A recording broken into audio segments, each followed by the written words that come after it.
देखिए आज है जीकेजीएस का क्लास 8। हम क्लास 1 से लेकर के 7 तक ले चुके हैं। जो भी व्यक्ति उसको नहीं देखे हैं जा करके जरूर देख लीजिए। और टेलीग्राम पे रेगुलर टेस्ट की व्यवस्था हम कर दिए हैं। 8:30 पे हम टेलीग्राम पे टेस्ट लेते हैं, वहां जा करके आप जरूर दीजिए। और हाँ, एक चीज, आज जो भी हम आपको पढ़ा रहे हैं जीके, उसमें जितना आपका आंसर सही होगा हमें कमेंट करके जरूर बताइएगा, ठीक है। फर्स्ट क्वेश्चन है, पृथ्वी का प्लायन वेग कितना होता है। 4 ऑप्शन आपके सामने दिया हुआ है, और यदि जानते हैं तो कमेंट करके बताइए, और नहीं जानते तो हम आपको बता रहे हैं। देखिए ये है पृथ्वी, और इसके चारों साइड ये देख लीजिए कक्षा है। यदि इस पृथ्वी से बाहर निकलना चाहते हैं, ध्यान दीजिएगा, आप जनरली देखे होंगे कि पृथ्वी पे कोई भी वस्तु भेजिएगा या ऊपर फेंकिएगा तो वापस रिटर्निंग आ जाता है, पृथ्वी पे ही गिर जाता है गुरुत्वाकर्षण के कारण। यानी इसका अपना पावर है। इस पावर से बाहर निकलने के लिए आपको इससे ज़्यादा वेग लगाना पड़ेगा। आप इससे ज़्यादा जो वेग लगाइएगा वही होता है प्लायन वेग। यानी किसी के, मान लीजिए कि ये पृथ्वी है, ठीक है, इसका भी तो अपना कैपेसिटी है। इसके अंदर में रहिएगा तो वस्तु को खींच लेता है, ऊपर कहीं भी फेंकेगा खींच लेता है। तो इससे बाहर निकलने के लिए, जैसे पृथ्वी से अंतरिक्ष जाता है, तो इससे पृथ्वी से निकल करके बाहर जाना पड़ता है। तो इससे बाहर निकलने के लिए कम से कम 1 सेकेंड में 11.2 किलोमीटर जब चलिएगा स्पीड रफ्तार से, तब इस पृथ्वी के प्लायन वेग से बाहर हो सकते हैं। नहीं तो इससे कम रफ्तार रहेगा तो पृथ्वी के अंदर ही रहिएगा, पृथ्वी से बाहर नहीं निकल पाइएगा। तो देख लीजिए, इस तरह से घूमते घूमते घूमते घूमते चक्कर लगाते लगाते लगाते एकदम स्पीड रनिंग पहुंचाना। जैसे कि हम लोग दौड़ते हैं, दौड़ने से पहले क्या करते हैं, थोड़ा हल्का फल्का जो है रनिंग करते हैं, और रनिंग करने के बाद थोड़ा स्पीड पकड़ते हैं। उसी तरह से चक्कर लगाते लगाते लगाते लगाते 11.2, ध्यान दीजिएगा, 11.2 किलोमीटर पर सेकंड, यानी 1 सेकंड में जब 11 किलोमीटर 2 चल जाइएगा, तब आप पृथ्वी के कक्षा से बाहर निकल जाइएगा, ठीक है। तो पृथ्वी के कक्षा से या फिर किसी और ग्रह के कक्षा से बाहर निकलने के लिए जो हमें बल लगाना पड़ता है, जो ताकत लगाना पड़ता है, वही होता है प्लायन वेग। यानी जो जिस रफ्तार से हमें उस कक्षा से बाहर निकलना पड़ता है वही होता है प्लायन वेग। यदि पृथ्वी के कक्षा से बाहर निकलना है तो आपको 11.2 किलोमीटर पर सेकंड, यानी 1 सेकंड में 11.2 किलोमीटर चलना पड़ेगा। इसी तरह यदि चंद्रमा से निकलना चाहिए, चंद्रमा से यदि निकलना चाहते हैं तो वहां पे 2.37 या 2.38 भी दिया रहता है, पॉइंट के बाद कोई वैल्यू नहीं रहता है, ठीक है। तो 2.37 किलोमीटर पर सेकंड, यानी 1 सेकंड में आपको 2.3 किलोमीटर पर चलिएगा, तब आप चंद्रमा के प्लायन वेग से बाहर हो सकते हैं।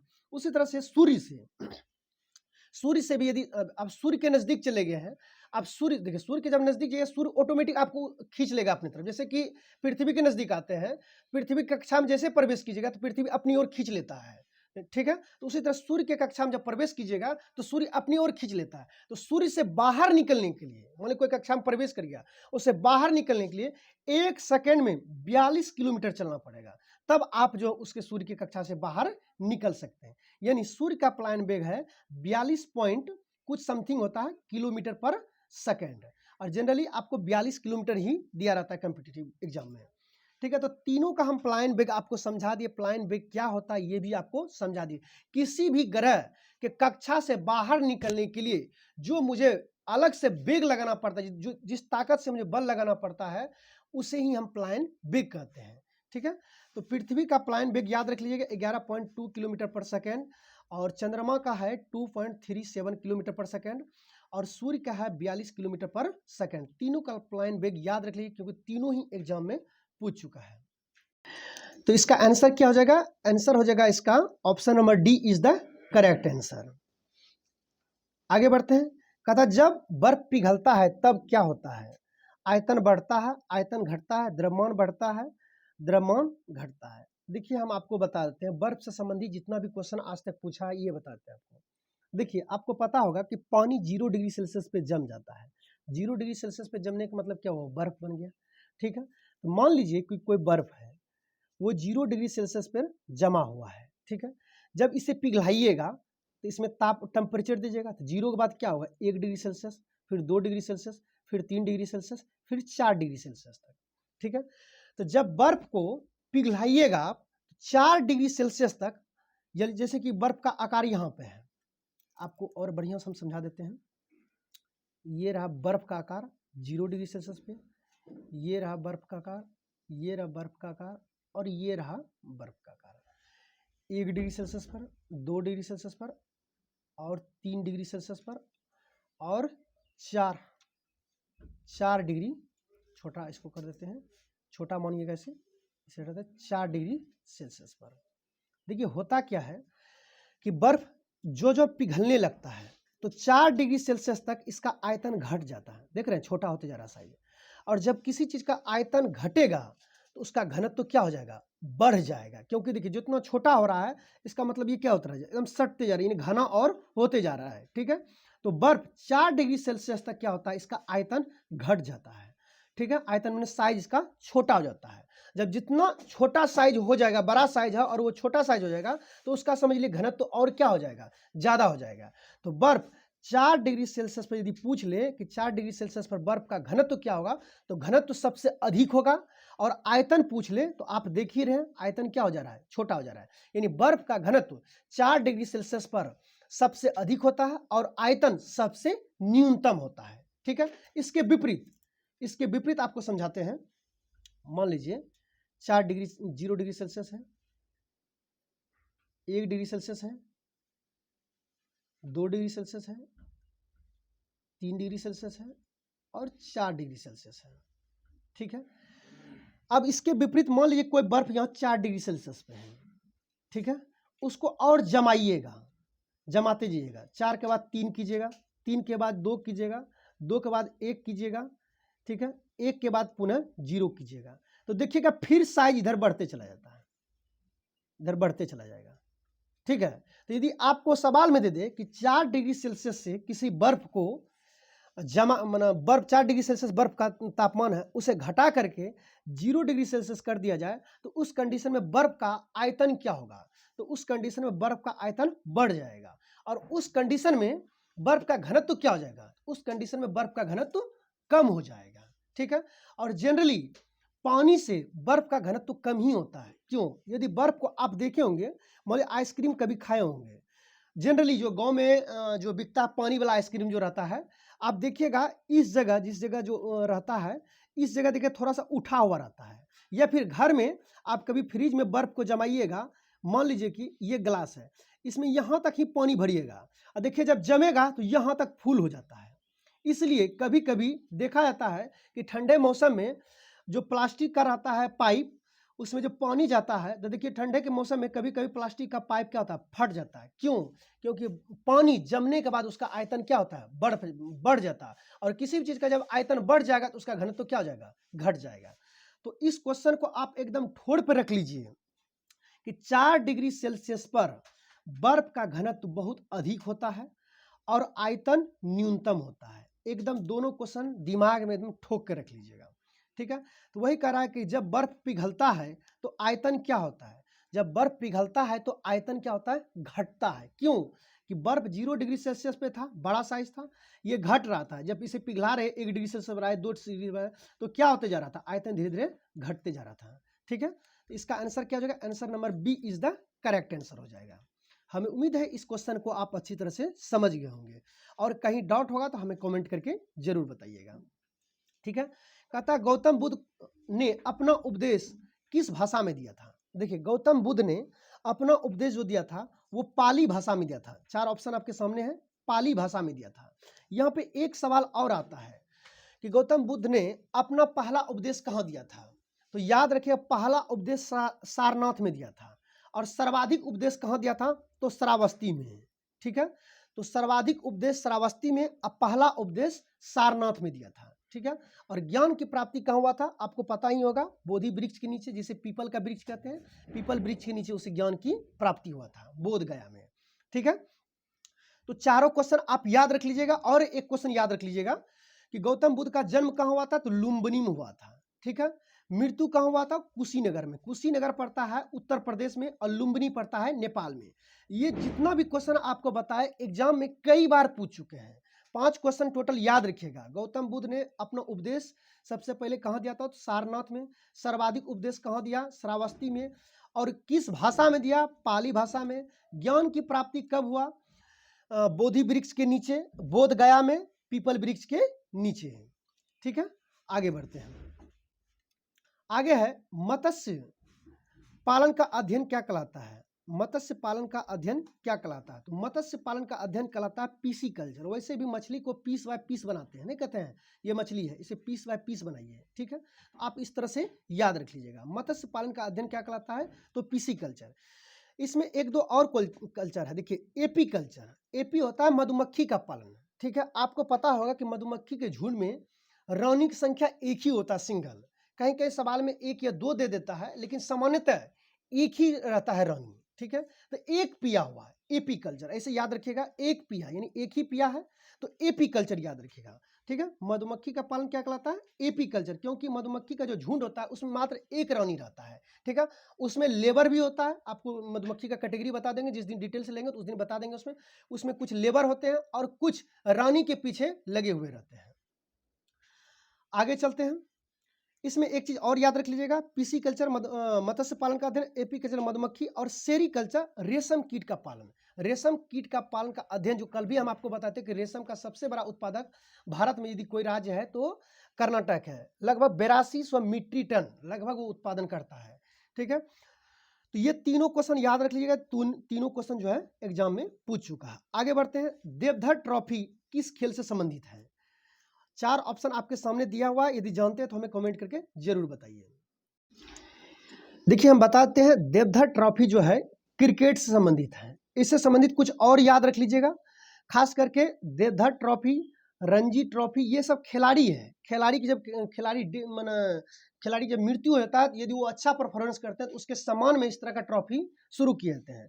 तो रणजी ट्रॉफी हुआ, देवधर ट्रॉफी हुआ, ठीक है, रानी झांसी ट्रॉफी हुआ और दिलीप ट्रॉफी। खास करके 3 ट्रॉफी जरूर याद रखिएगा, रणजीत, दिलीप और देवधर, ये 3 ट्रॉफी कई बार एग्जाम में पूछ चुके हैं, ठीक है। और एक ट्रॉफी याद और रख लीजिएगा, रोहिंटल बारिया ट्रॉफी, ये भी एक बार एग्जाम में पूछ चुका है। तो कम से कम और याद न रह रहे, लेकिन 3 क्वेश्चन आपको जरूर याद रहना चाहिए, रणजी ट्रॉफी, दिलीप ट्रॉफी और देवधर ट्रॉफी, ये तीनों ही क्रिकेट से संबंधित है। आगे, चेचक रोग किससे फैलता है? देखिए चेचक रोग आपको हम बताते हैं, ये वायरस के द्वारा फैलते हैं, ठीक है। चेचक रोग किससे फैलते हैं? वायरस में। जैसे ना देखते हैं गांव में लोग कहता है कि देखो उसके पास मत सटो, फैल जाएगा, ठीक है। तो चेचक रोग जो है वायरस से फैलता है। आगे बढ़ते हैं, पुष्प का अध्ययन किस विज्ञान के अंतर्गत किया जाता है? तो पुष्प का अध्ययन जो है एंथोलॉजी के अंतर्गत किया जाता है। एक होता है इक्थियोलॉजी, एक होता है एंथोलॉजी। इक्थियोलॉजी मछलियों का अध्ययन, जैसे कि अभी मछली पालन के लिए था पीसी कल्चर, उसी तरह से मछलियों का अध्ययन किया जाए तो वो इक्थियोलॉजी होता है। यहाँ पे एंथोलॉजी है, एंथोलॉजी का मतलब होता है पुष्प का अध्ययन, एंथोलॉजी कहलाता है। Option number D is the correct answer.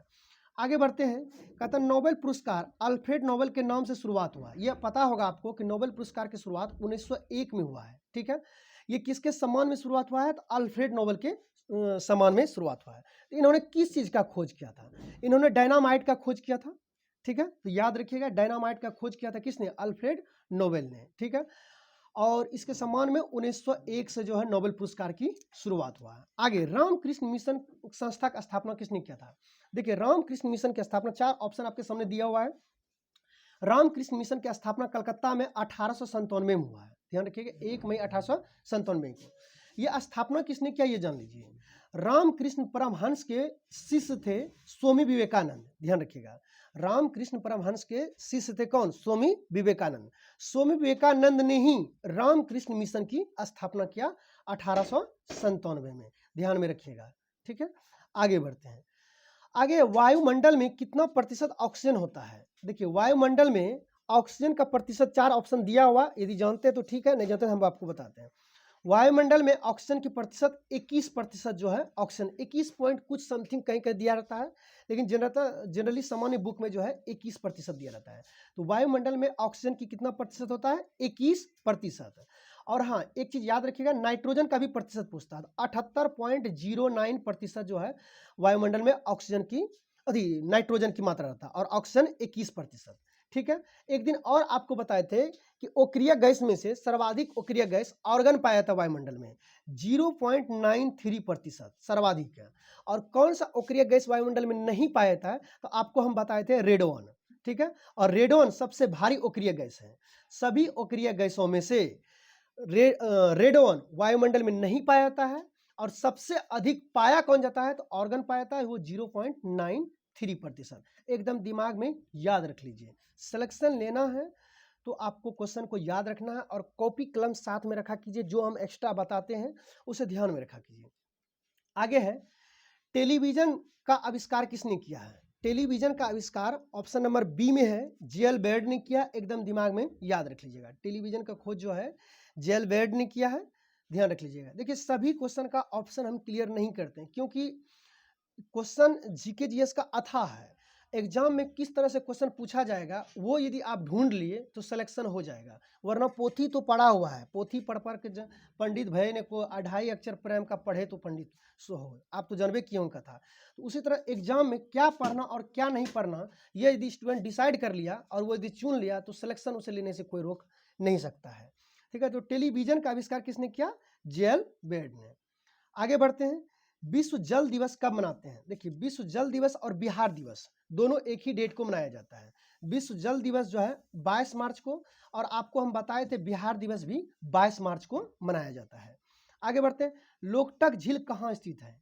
ये लोकटक झील बहुत ही पॉपुलर झील है, ये मणिपुर में, याद रखिएगा। Option number C is the correct answer. बहुत ही पॉपुलर क्वेश्चन है, एकदम इसे याद रखिए, वीवीआई क्वेश्चन है। आगे, विश्व स्तर पर चावल का सबसे बड़ा उत्पादक कौन है? चौसा चावल, चौसा चीन। अक्सर हम देख रहे हैं कि न्यूज़पेपर के माध्यम से बहुत सारा उत्पादन में चीन लगातार आगे बढ़ते जा रहा है। तो याद रखिएगा, विश्व में चावल के उत्पादन में सबसे बड़ा कौन सा देश है? तो चीन है। ठीक है, आगे बढ़ते हैं। आगे है, एक्सरे का आविष्कार किसने किया? जो एक्सरे आप देखते होंगे, कभी कभी एक्सरे कराने के लिए जाते हैं, तो एक्सरे किरण, एक्सरे जो किरण है उसका खोज किसने किया?